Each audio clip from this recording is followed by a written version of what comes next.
I'm Doreen Binder, President of the League of Women Voters of Portland, and we'd like to welcome you to our Voter Education Forum. Sorry, this is... the League of Women Voters is a nonpartisan organization that works to help citizens make informed choices in our elections. We do not endorse any candidate or political party, but rather, we give voters the information they need to select a candidate. Membership information is available on our website and in the table at the back of the room. We appreciate the support from Metro East Community Media, Paloma Clothing, the Multnomah Bar Foundation, the Wise Foundation, and the Carol and Velma Sailing Foundation. Plus, we'd like to thank Multnomah County government for the use of this room. If you have not yet registered to vote, the last day to do so will be October 16th. You can contact your county elections office, or you can register online with the Oregon Secretary of State. Ballots will be mailed out beginning on October 17th. Tonight we will be having a panel discussion between the Portland City Commissioner's race, and we'll also be discussing two ballot measures, Measure 103 on groceries and a Portland Measure 2301 on clean energy. Thank you. We move now to the forum on Oregon Measure 103, which prohibits taxes and fees for groceries. This session will last approximately 30 minutes. I am your moderator, Linda Mather. Please remember that Metro East Community Media alone is authorized to record this forum.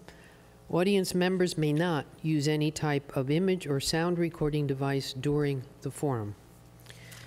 Now, the next part I have to read has a lot of commas, so bear with this. Measure 103 would add a new Section 16 to the Oregon Constitution, prohibiting the state or any local government from adopting, approving, or enacting any tax, fee, or other assessment on any transaction for the sale, purchase, distribution, or transfer of groceries, or for the privilege of selling or distributing groceries. Specifically, the measure prohibits taxes, fees, and assessments on the purchase or sale of raw or processed food or beverage intended for human consumption at all stages, including agricultural crops and food and beverage products of all types, whether in warehouses, transit, packaging and processing plants, restaurants, or other locations. We have two speakers with us this evening for civil discourse on this topic. Juan Carlos is from the Oregon Center for Public Policy, and Joe is with the Northwest Grocery Association. He is on behalf of yes on Measure 103, and Juan Carlos is no. We will do the same format that we had used before, except in this case, the speakers have asked for a 3-minute opening statement. So Joe, you're going to get us started with the first opening, please. Thank you, Linda. I appreciate that. Thank you all for being here this evening. Put the red button. Is it on now? Nope. Well, that's the same one we had trouble with before. Lights on. Hello? I think it's... Anyone out there? Yeah, that sounds better. Is that better? I'll just lean forward. How's that? There you go. Okay. Thank you again for coming out here now that you can hear me. I'm here on behalf of the Yes, Keep Our Groceries Tax-Free Measure 103. We brought the measure to the public really out of frustration over the last 8 to 10 years of tax policy. That's why we're here tonight. And we brought it to the ballot box for that very reason, to try to push forward the tax reform debate in Salem and around the state, and to make sure that people's groceries in this debate are held tax-free. It's often said that everything's a good tax as long as it's taxed on someone else. I want to tax someone with income, maybe I don't have income. I want to tax somebody with property because I may not have property. This is a tax we could all agree on that at the very basic core, it is very narrowly written. There's a lot of commas in there because of all the challenges that we've had in the legislature and other areas in trying to get tax reform. But it's very narrow. It exempts any raw or processed food for human consumption from taxes on the sales of those products from farm to fork. That's what the measure does. It does not include marijuana, it does not include alcohol, and it does not include tobacco. Those are all excluded. They have their own tax bases, and whether or not you want to argue whether they're basic needs or not, I'll leave that to you. But that is clearly what the measure does, and I'm looking forward to answering your questions on the measure, why we took this approach, and why we brought it before you, the voters. Juan Carlos? Thank you all for being here this evening. When assessing Measure 103, you would do well to follow the advice given during the Watergate investigation. Follow the money. Nearly all of the millions of dollars being spent by the supporters of Measure 103 is coming from just 3 of the nation's biggest corporations, Costco, Albertsons, and Kroger's. And these big corporations aren't spending their big bucks because they care about your pocketbooks. It's because they care about their profits. Measure 103 is about preemptively shielding the grocery industry and its biggest corporations from any new taxes they can well afford to pay. Revenue that we could be using here in Oregon to better fund our schools, address healthcare coverage, and address the housing crisis. Worse still, the measure would lock in this preferential tax treatment for the grocery industry in our Constitution. Now, the proponents claim that this is an effort to protect consumers from taxes on their groceries, but no one is proposing to tax food. The Oregon Center for Public Policy has been fighting against regressive tax proposals for over 20 years. If someone were trying to tax food, we would be out there in the front lines fighting against it. But there is no such effort. Now, there are a number of specific problems with Measure 103, but I'm going to highlight 3 of them. First, the measure is risky and flawed. So, for example, the language of the measure is broad enough to give a tax exemption to companies that transfer and distribute food. In other words, the trucking companies. Second, the measure takes away local control. The measure applies not just to the state government, but to local governments. Some local governments have considered enacting a tax on sugary beverages to fight the obesity epidemic. A reasonable option. 2 Oregon communities, Yachats and Ashland, have chosen to enact a tax on restaurant meals in order to fund important public services. Measure 103 would prevent any other cities in our state from doing the same, despite what their residents may think is reasonable. Third, Measure 103 will make it harder to fix Oregon's corporate income tax system. Oregon's corporate income tax system has been shrinking over the years. And in order for us to better fund education and other essential services, we need to make corporations pay their fair share. It's that simple. But under the measure, at least 3 of the nation's biggest corporations, Fortune 500 companies, will be exempt from any changes to Oregon's corporate minimum tax. And it is a bare minimum tax. Again, remember that Measure 103 is a constitutional amendment, so all of these problematic features will be effectively locked in. In conclusion, Measure 103 is an unnecessary, risky measure whose real purpose is to shield 3 big corporations from any further responsibility for the common good. Thank you, and I look forward to your questions. And Juan Carlos, you'll get the first one. All right. Measure 103 would be retroactive to October 2017. What taxes already on the books would be affected by 103? How much revenue would be affected each year? Well, the measure, because of the retroactive nature of it to October 2017, threatens to affect the ballot measure enacted by voters in January 2018. Just earlier this year, an overwhelming majority of Oregonians voted for the healthcare provided taxes to keep the Oregon health plan going. Because of the way the measure is written, it applies to processed foods. In other words, restaurant meals, prepared meals. And hospitals provide meals, and it's part of the revenue that it generates. So there's the very legitimate concern that Measure 103 will affect that revenue package put together by Oregon lawmakers and approved by Oregon voters. In other words, it threatens healthcare coverage in our state. In terms of... No, you have more time, sorry. And in terms of how much money it brings in, it doesn't affect it because no one's trying to tax food people. No one. So it doesn't affect revenue right now, except for that potential provision. Thank you. Sorry. Joe? In the last 8 years, our opponents have gone to the ballot for tax policy over 33 times, either to put a measure on the ballot or to ballot shop for titles with the intent of putting it on the ballot. The last 6 times have included sales taxes on groceries. After measure, which ultimately resulted in Measure 97 from the last election. Measure 97 was defeated, and in April of this year, the son of Measure 97 was put on the ballot, including taxes on groceries. The legislature also introduced several bills and heard several bills that included taxes on groceries. Something happened back in 2010. The legislative process, after 30 years of trying to get tax reform, broke down, and our opponents started using the ballot box. That is where the discussion of tax policy has now moved. The measure that we have before us, the retroactivity issue, actually, the Department of Justice has already commented on that it does not affect the hospital tax that was passed in January. Okay, thank you. Audience, again, please feel free to send in any questions you'd like on some file cards. And if you need help, just raise your hand. There's one over there. Okay, Joe, you'll get us started on this one. Measure 103 would prohibit any new or increased taxes on groceries. What entities have been proposing taxing groceries in Oregon? It would prohibit taxes on the sales of grocery. It would not prohibit taxes on the income or profit on groceries. So that's a very big distinction. Measure 97, brought on by our opponents, the list that is there, was a hidden sales tax called a gross receipts tax or a privilege tax from farm to fork.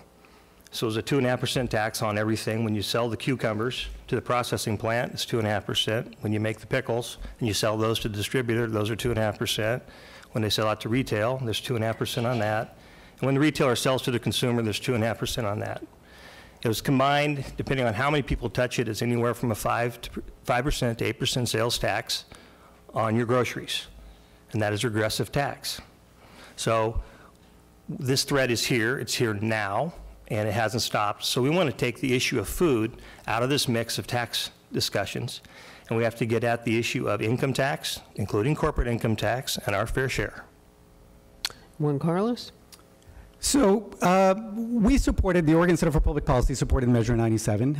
It was not a tax that was going to be assessed at the cash register, but rather a tax that was going to be paid by corporations once they file their tax returns. There's plenty of good reasons in research supporting the fact that it's a tax on corporations that ultimately mostly borne by the shareholders. It's not going to be paid by the consumers. But ultimately, that's really beside the point. I mean, because we need to talk about not Measure 97, but Measure 103. That's the one that's at issue. And whether you support it or oppose Measure 97, you have plenty of good reasons to oppose Measure 103 because it's a dangerous constitutional provisions that creates a big tax exemption for big corporations. There's opponents of Measure 97 have come out against Measure 103, like Nike, the Oregonian, the Portland Tribune, many others. So you really, you know, you can have opposed Measure 97, and you still have a good reason to oppose Measure 103. Thank you. And Juan Carlos, start us with, Oregon's personal income tax is a progressive tax because it takes a larger share of income from higher income people than from lower income people. A regressive tax does the opposite, taking a larger share of smaller incomes. In what way is 103 a progressive or a regressive tax? Well, there is no tax at issue other than on the table, other than a tax exemption for some of the nation's biggest corporations. To that extent, to the extent, for example, that the measure were to exempt Albertsons or Kroger's from any increase to the corporate minimum tax, it would be a regressive tax. It would be a regressive tax exemption. Corporate taxes are, by and large, paid by shareholders. And it is that reason why this proposal is being floated. Follow the money. That tells you everything you need to know about who is behind this measure and what the real purpose of it is. It is to shield big corporations from any further responsibility towards the common good. And so to the extent that it exempts corporations from taxes, it's a regressive tax proposal. Thank you. Joe. Thank you, Linda. It's just absolutely the opposite of everything Juan said. Our measure actually has a clause in there to make sure that you know that it does not affect what we pay in income tax on our profits on grocery. Don't be fooled by the corporate tax, minimum tax argument. The corporate minimum tax only is for companies who don't make a profit. If you make a profit, you pay an income tax. So for a company who loses money in a year, they pay the basic minimum. For the poker players in the room, it's like paying an ante to be in the game. And this measure does not change that. The same corporate minimum tax will be in existence the day after this passes as it is today. We're trying to prevent a regressive tax in the discussion of tax reform, and that is the tax on food. Putting sales tax on food is never the answer to the tax reform issue, and that's where we found consensus. There is a reason this isn't a prohibition on sales on everything that we sell. We aren't taking out brooms, we aren't taking out soap, we aren't taking out other things we sell, just food. Joe, start us with, you have stated it may affect hospitals. Will it also affect school lunches? Please explain. It will not affect hospitals nor school lunches, nor trucking companies that under transportation or fuel taxes, all made arguments made by our opponents. The reason why is specifically in the measure, it only affects companies that are licensed and inspected by the Oregon Department of Agriculture or inspected by the FDA's commodity program. The FDA's commodity program inspects farms, so grain, corn, beef, those types of things that are coming off the farm. The ODA inspection is the inspection where they process food. So whether you're a bottler or you're a frozen food manufacturer or you're making cookies, you're licensed and inspected. Only those companies are included. Any company that's not on that list does not get the exemption. Hospitals, school cafeterias, cafes are not on the list. They aren't licensed and inspected, so they're not under the measure. And that list is available at the Oregon Department of Agriculture if you want to look through the business list names. Okay, thank you. Let's see. It's my... I know. Thank you. Go. So the language of the measure is very clear. It applies to the distribution or transfer of groceries to entities that sell groceries. So it does apply, on its plain face, it applies to trucking companies. There's also concerns that, I haven't heard the schools yet, but that's a possibility. Hospitals, it's another possibility that folks have highlighted. It potentially affects the bottle bill. Ultimately, we don't need to decide what the legal ramifications are here, but simply to point out that there's a bunch of unexploded bombs out there. I've been doing tax policy for over 10 years now, and one thing is clear, and that is that corporations and special interests have armies of lawyers and accountants to find tax loopholes. And this language is very broad, and that's the reason why, like, the Oregonian has come out against it, and the Portland Tribune saying it's unwise and unnecessary to put a constitutional change that is so risky and overly broad. Juan Carlos, could sugary drinks or e-cigarettes be taxed if Measure 103 passes? What are the advantages or disadvantages of taxing drinks and e-cigarettes? I don't know about e-cigarettes, but the language of the provision is pretty clear to me that it would ban taxes on sugary drinks. And that's one of the things about this that it's so objectionable, that it takes away local power, the decision of communities to decide what is in their best interest in terms of the health of their communities. We don't have a position on taxes on sugary beverages, but it's not, but I would definitely not take away that power from communities to decide. It's an entirely reasonable decision to say that Coca-Cola and Pepsi should not get a constitutional protection here in Oregon, that they should get a tax exemption. It's for communities to decide, and Measure 103 would take away that power from local communities. Joe? I would just reiterate, we don't believe that the taxation of people's food and beverage is the answer to any issue that government might bring up. We think it's wrong to tax people's basic needs. It's not for us to tell you what your basic needs are. What you put in your shopping cart is what you put in your shopping cart. That's why we defined it as any beverage, whether it's soda or any food, processed or raw, maybe celery, depends what you put in there, is free from taxation.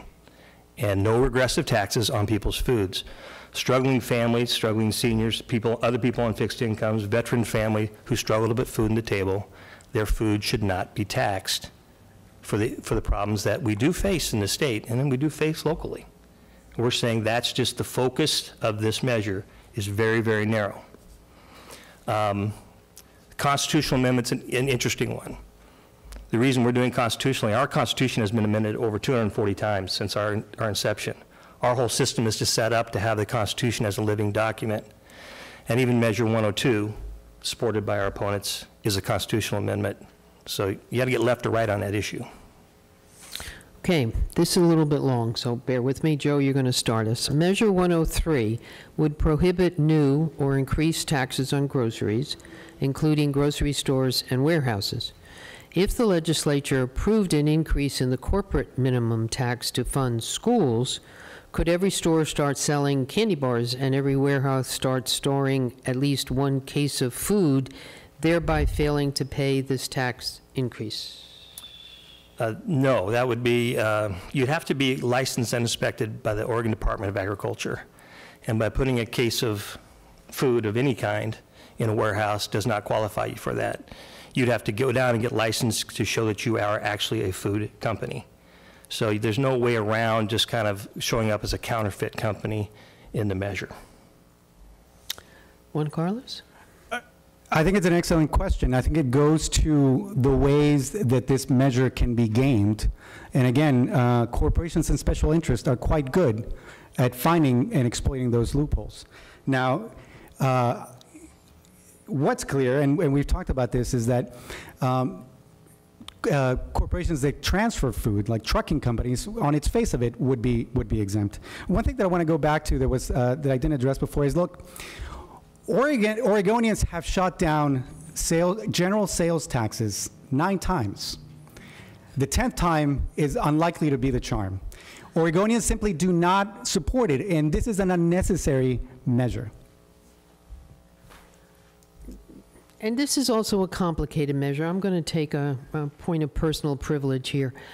May I ask each of you, before we get to the closing statements, to maybe expand your potential closing statements? But we've thrown out a lot of issues here in terms of the corporate tax, the Constitution, et cetera. How about a minute to tell the audience about some stuff that we haven't kind of massaged enough? Anything you want to go into more depth on in terms of what we've talked about so far? You got to think fast. Sorry, Joe. Well, thank you, Linda. I heard a lot of suppositions by my opponent here on the left. Brought up the bottle bill, brought up fuel taxes, brought up the hospitals, brought up, it's all camouflage. There's simply one difference between where I sit and where Juan sits.